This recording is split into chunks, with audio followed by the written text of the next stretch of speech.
A while back, I heard a Palestinian activist making a case for Palestine on CNN. That activist referred to Gazans as poor thing. And it really did bother me as someone who was born and raised in a Gaza refugee camp. It bothered me that we were seen in such language, that we are poor thing, meaning that we are victims. And I think it's really important that we highlight the difference between being a victim and embracing your victim identity.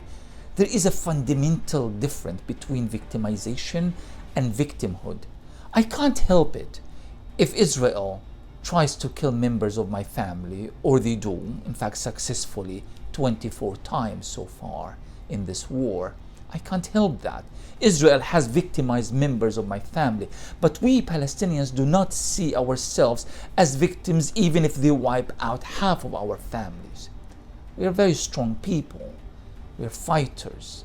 We have political initiative.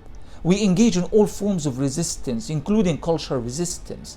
When people celebrate weddings and birthdays at UN shelters with no food and not even clean water, yet they dance and they perform traditional debka dancing and that sort of thing, they are not victims in that sense because they refuse to see themselves as victims. You see, Israel and its benefactors in the West and even in the Middle East would love to see Palestinians as victims and only victims. Refugees living in refugee camps, standing with empty bowls, waiting to be fed. They would love that. In fact, it would help them score political points that they are helping Palestinians.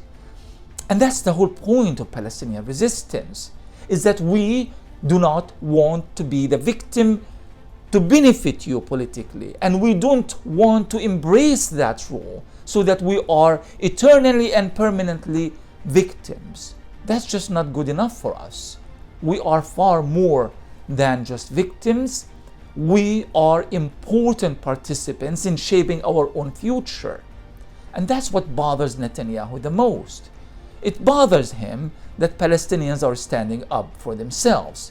It bothers him that they have no breaking point. It doesn't seem like they do. I mean, they killed over 15,000, 7,000 are still buried under the rubble. They wounded nearly 40,000. They destroyed every hospital there is. They denied them food, water, medicine, and everything. And they still praise their resistance. And they are still standing. And they are still even celebrating when time calls for celebration. So, no, these are not people who see themselves as victims. These are people who see themselves engaged collectively in an act of resistance. Yes, you may victimize us, but no, we will never embrace the role of being victims. We are bigger than this. We are fighters, and we are resistors, and we resist in every possible way there is. Thank you.